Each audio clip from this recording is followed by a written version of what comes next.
Hi, this is Shabna Jain. நாங்கள் இன்றைக்கி husband and ஒய்ஃபுக்கு இடையில் காணப்படுற முரண்பாடுகள் ஏன் தொடர்ச்சியாகவே வருது, அதற்கான தீர்வுகள் பெரும்பாலுமே ஏன் கண்டறியப்படுதில்லை, இல்லாட்டி அந்த அடைவுகளையே எங்களுக்கு முறையாக அடைய முடியாமல் இருக்குது அப்படின்னு பார்க்க போனால், உண்மையாகவே இந்த ரிலேஷன்ஷிப்ஸுக்குள்ள வார பெரும்பாலான பிரச்சனைகளுக்கு லாஜிக்கலாக எங்களுக்கு காரணம் சரியான முறையில் சொல்ல இயலாம்.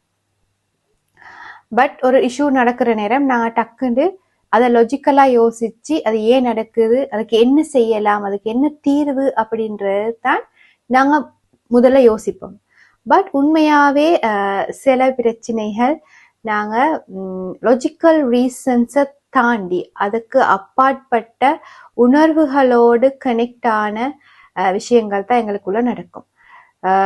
இதை நீங்கள் பெரும்பாலும் பார்ப்பீங்க, என்னது இவையே அழுது கொண்டிருக்கிறா, இல்லாட்டி இவையே கோவப்படுறா, இவர் ஏன் மூஞ்ச தூக்கிட்டு இருக்காரு, இவர் ஏன் என்னோட பேசாம இருக்காரு அப்படின்ற கேள்விகளுக்கான பதில்களை தான் நான் தேடுவோம்.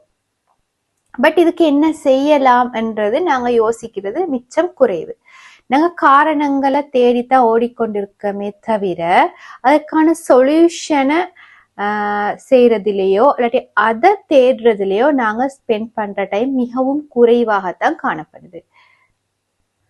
ஸோ இவ்வாறான சந்தர்ப்பங்களை நாங்க என்ன செய்யணும்னு சொன்னா, ஏதோ ஒரு சிக்கல் நிலைமை, ஒரு பிரச்சனை உங்களுக்குள்ள தோன்றுதுன்னு சொன்னா அதுக்கான காரணங்களை தேடாதீங்க. ஏன் இவர் பேசாம இருக்காரு, இல்லாட்டி ஏன் இவ அழுவுறா, இல்லாட்டி ஏன் இவ தேவையில்லாம கோவப்படுறா, இதெல்லாம் ஒரு பிரச்சனையா அப்படின்று அதற்கான காரணங்களை கற்பிக்கிறதுக்கோ அதற்கான ரீசன்களை தேடுறதுக்கோ முற்படாதீங்க.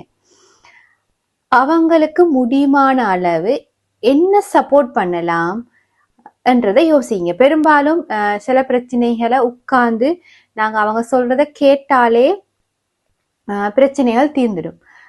சில விஷயங்களுக்கு அவங்களுக்கு பக்கத்துல நாங்கள் உட்கார்ந்து இருந்தாலே, சும்மா சாதாரணமாக உட்கார்ந்து அவங்களுக்கு ஒரு பிசிக்கல் டச், ஒரு அரவணைப்பு கொடுத்தாலே சில பிரச்சனைகளுக்கான முடிவுகள் வந்துடும். ஸோ அந்த பிரச்சனைக்கு என்ன செய்யலாம், எங்களால் என்ன ஹெல்ப் பண்ணலாம் என்றதை நாங்கள் யோசிக்கணுமே தவிர அதற்கான காரணங்களை கற்பிச்சு லொஜிக்கலா ஆர்கியூ பண்ணவோ இல்லாட்டி இது இப்படி இல்லை இப்படித்தான் நடக்கணும் என்று அவங்களுக்கு நாங்கள் விளங்கப்படுத்தவோ அட்வைஸ் பண்ணவோ போக முற்படக்கூடாது. அப்படியான சந்தர்ப்பங்கள்ல அது பெரிய ஒரு ஆர்கியூமெண்ட் நிலைமைக்கு தான் போகுமே தவிர ஒரு சொல்யூஷனை நீங்க காண மாட்டீங்க. ஸோ உங்களுக்கு இடையில இஷ்யூஸ் வருதுன்னு சொன்னா தயவு செஞ்சு அதற்கு ரீசன்ஸை தேட போகாம, காரணங்கள்ட பின்னுக்கு ஓடாம அதுக்கு எங்களால் என்ன சப்போர்ட் பண்ணலாம் என்றதை யோசிச்சு உங்களோட பார்ட்னருக்கு ஏற்ற வகையில், உங்களோட ரிலேஷன்ஷிப்புக்கு பொருத்தமான வகையில், நீங்கள் அந்த சிச்சுவேஷனுக்கு பொருத்தமான வகையில் உங்களால் முடிஞ்ச